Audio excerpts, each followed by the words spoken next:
పల్నాడు జిల్లాలో జనసేన పార్టీని క్షేత్రస్థాయిలో బలోపేతం చేసేందుకు అధిష్టానం కసరత్తు ముమ్మరం చేసింది. ఇందులో భాగంగా పల్నాడు జిల్లాలో సమాచార సేకరణపై కీలక సమావేశం నిర్వహించారు. ఈ కార్యక్రమానికి నరసరావుపేట పార్లమెంటు నియోజకవర్గ పరిశీలకులు మాజీ మంత్రి బాలినేని శ్రీనివాసరెడ్డి ముఖ్య అతిథిగా హాజరయ్యారు. పల్నాడు జిల్లాలోని 7 నియోజకవర్గాలకు చెందిన ముఖ్య నాయకులు ఈ సమావేశంలో పాల్గొన్నారు. సమావేశం అనంతరం బాలినేని శ్రీనివాసరెడ్డి ఏర్పాటు చేసిన మీడియా సమావేశంలో పలు కీలక అంశాలు స్పష్టం చేశారు. పార్టీ నిర్మాణం కోసం జిల్లా వ్యాప్తంగా 28 మందితో ప్రత్యేక బృందాలను నియమించామని, తాము 4 రోజుల పాటు ఇక్కడే ఉండి కార్యకర్తల నుంచి అర్జీలు సేకరించి అధినేత పవన్ కళ్యాణ్కు నివేదిక అందిస్తామని తెలియజేశారు. పార్టీ కోసం కష్టపడి పనిచేసే వారికే ప్రాధాన్యత ఉంటుందని, ఎటువంటి లోటుపాట్లు లేకుండా పారదర్శకంగా పదవులు భర్తీ చేపడతామని హామీ ఇచ్చారు. రాబో రోజుల్లో స్థానిక సంస్థల ఎన్నికల్లో కూటమిలో భాగంగా స్థానిక ఎమ్మెల్యేలతో సమన్వయం చేసుకుంటూ పార్టీ బలంగా ఉన్న చోట పోటీ చేస్తామని పేర్కొన్నారు. జనసేనకు రావాల్సిన గుర్తింపును తప్పనిసరిగా పొందాలని ఈ విషయాన్ని స్థానిక ఎమ్మెల్యేలకు కూడా తెలియజేశామని ఆయన స్పష్టం చేశారు. పార్టీలో ఎటువంటి గ్రూపులు తావు లేదని బాలినేని హెచ్చరించారు. మనకు ఉన్న ఏకైక నాయకుడు పవన్ కళ్యాణ్ మాత్రమే. అందరూ కలిసిమెలిసి పనిచేస్తూ పార్టీని బలోపేతం చేయాలని పిలుపునిచ్చారు. పవన్ కళ్యాణ్ సూచనల మేరకు పార్టీ పటిష్టం చేసేందుకు అవసరమైన అన్ని చర్యలు తీసుకుంటామని, క్రమశిక్షణతో పనిచేసే వారికే భవిష్యత్తు ఉంటుందని బాలినేని స్పష్టం చేయడంతో సమావేశంలో పాల్గొన్న శ్రేణుల్లో ఉత్సాహం నెలకొంది. ఈ సమాచార సేకరణ కమిటీని మొత్తం 28 మందిని నియమించడం జరిగింది. దాంట్లో భాగంగానే ఈరోజు ఇక్కడ మీటింగ్ పెట్టి పార్లమెంటు ముఖ్యమైన నాయకులతోటి ఈరోజు మీటింగ్ పెట్టడం జరిగింది. ఇంకా రేపటి నుంచి కూడా ఎవరైతే ఆశావాహులు ఉన్నారో పార్టీకి సంబంధించినటువంటి ముఖ్యంగా పార్లమెంటు కమిటీలు,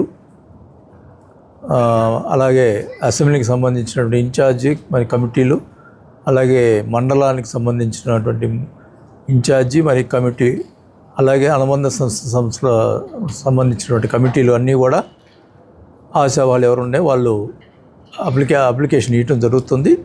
దానికి సంబంధించి వాళ్ళు ఫిలప్ చేసి ఈ ఉన్నటువంటి కమిటీలు అందరికి కూడా రేపటి నుంచి ఇక్కడ కూర్చోవటం జరుగుతుంది. ఈ 28 మందికి వాళ్ళు వచ్చి అప్లై చేసుకొని దాంట్లో కరెక్ట్ అని కూడా వెరిఫై చేయడం జరుగుతుంది. ఇవన్నీ కూడా పారదర్శకంగా ఎక్కడ కూడా లోపం లేకుండా ఎవరు కష్టపడి పనిచేస్తారో వాళ్ళకి పదవులు ఇచ్చేదానికోసం ఈ కమిటీని ఏర్పాటు చేశారు. దాంట్లో వరకు ఎక్కడ కూడా లోపం లేకుండా కష్టపడి పనిచేసే వాళ్ళకి పదవులు దక్కుతాయని కూడా తెలియజేసుకుంటా ఉన్నాం. దానికి సంబంధించినటువంటి ఈ కమిటీలో వచ్చినటువంటి అర్జీలన్నీ కూడా అన్నీ కూడా స్టెబిలైజ్ చేసి మన నాయకుడు పవన్ కళ్యాణ్ గారికి పంపించడం జరుగుతుంది.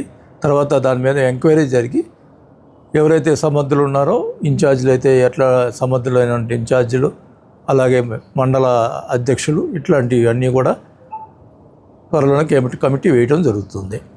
దీనికి సంబంధించి ఈ 4 రోజులు ఇక్కడే ఉండి వాళ్ళు అర్జీలు తీసుకోవటం జరుగుతుంది.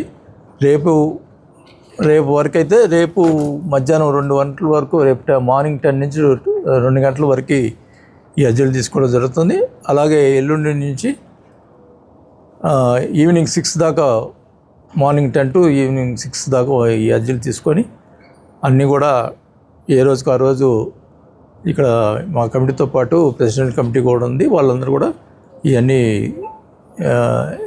సెక్రియేట్ చేసి పైకి పంపించడం జరుగుతుంది.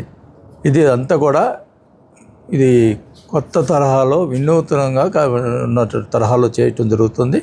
ఇది పారదర్శకంగా జరగాలనే ఉద్దేశంతో కళ్యాణ్ గారు కమిటీలు వేసి పార్టీని బలోపేతం చేసేదానికోసం ఈ కమిటీలు వేయటం జరుగుతుంది.